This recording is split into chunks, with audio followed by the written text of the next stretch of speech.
Welcome to the More Time, More Money and More Wealth mini podcast for medical professionals, brought to you by MediSuccess and the WOW Advisors Group.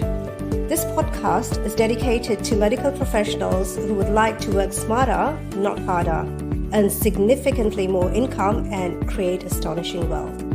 Now, let me introduce you to our host today, Hitesh Mohanlal. Hello and welcome to MediSuccess's episode number 11 podcast relating to medical professionals who want to work less, earn more and create unbelievable wealth. Today what I wanted to talk about was assets and what actually is financial freedom. And there's a lot of confusion about what an asset is. Someone thinks that if they buy, say, a car, it is an asset, and it can be an asset, but from a financial viewpoint, is it really an asset? But the reason there's an awful lot of misunderstanding about what an asset is actually goes back to when you apply for a mortgage and your bank asks you, what are your assets? And what you do is you write everything down. Okay, and the classic one is you'll put down your cars and you say my car is worth $50,000 and therefore it is an asset. But when you go back and actually ask people who are wealthy, people who understand money, people who are building wealth, they will tell you that things that you would classify as an asset is not actually an asset. Okay, so if you don't understand what an asset is, it can be quite difficult to build wealth, because you can go down the path of buying a whole bunch of things, thinking these things are assets, and they're not really. They could be damaging your ability to build wealth. So let's go back to what is an asset. And I'm going to do this by an example. So hopefully our video editing guys will, if you're watching this as a video, you'll see some graphics come up on the screen. If you're listening to this, then you're just going to have to try and keep up. But what I'm going to do is give you an example. Okay, so let's take two people. Let's take Sherlock Holmes and his sidekick, Dr. Watson. Okay, we've got to have a doctor in here. So we got Dr. Watson. All right. Now let's list their assets. Sherlock Holmes has a residential home. It's worth $750,000. Okay. Dr. Watson, because he's a doctor and he likes big homes, has got a residential home too, and it's worth $2.1 million. All right. They both have cars. Sherlock Holmes has a basic car. It's only $50,000. Dr. Watson has a nice Porsche, so it's $140,000. All right. Dr. Watson likes to go on holidays and bits and pieces, so he has a holiday home, and that's worth $500,000. All right, and they both invest in the stock market. Sherlock Holmes has $600,000. Dr. Watson has $500,000. All right, and then they've also invested in a rental property. Sherlock Holmes has bought a $1.2 million rental property. Dr. Watson has purchased a $1 million property. Now, if we add up all those assets, what we find is Sherlock Holmes' assets are $2.6 million. Dr. Watson's assets are $4.24 million. So just by looking at that, you'll say, well, Dr. Watson's more wealthy, he's got more assets, okay? Now, if you speak to people who are in the know about assets, what they will say to you is, an asset is something that brings money to you. Okay?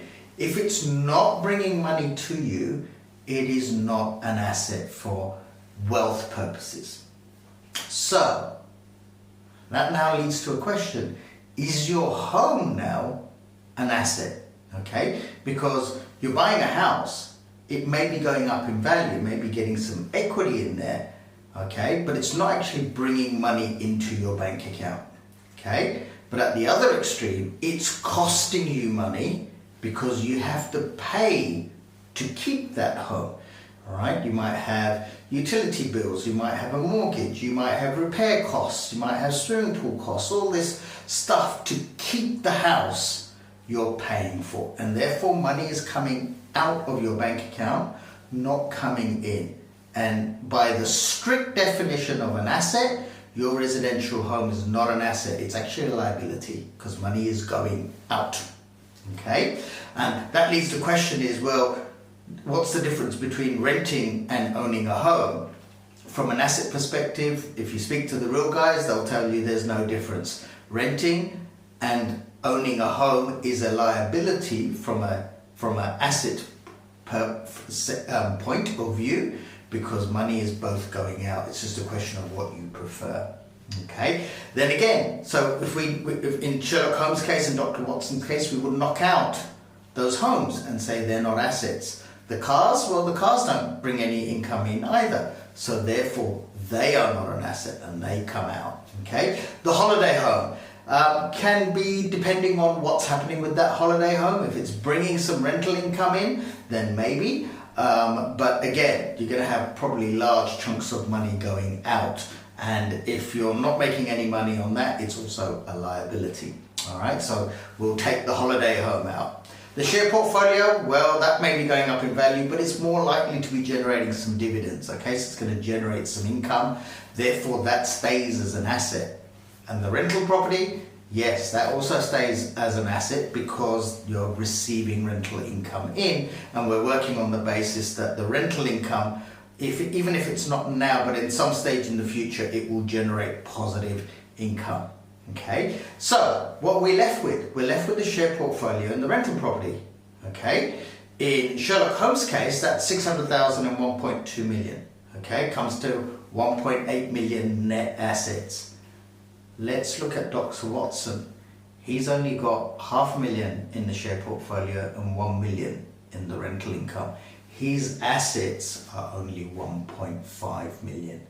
Okay, and that's the difference. That's what you've got to understand about building wealth. And I'm not saying your residential home you should get rid of because it's not an asset. Okay, you have to determine, you've got to live somewhere, so you've got to work out where is renting right for you or is owning a home right for you. What I will say to you is always, the bigger the home, the more expensive the car, the more maintenance it requires. Okay, and therefore more money goes out in order to keep them, so they're bigger liabilities, if you like.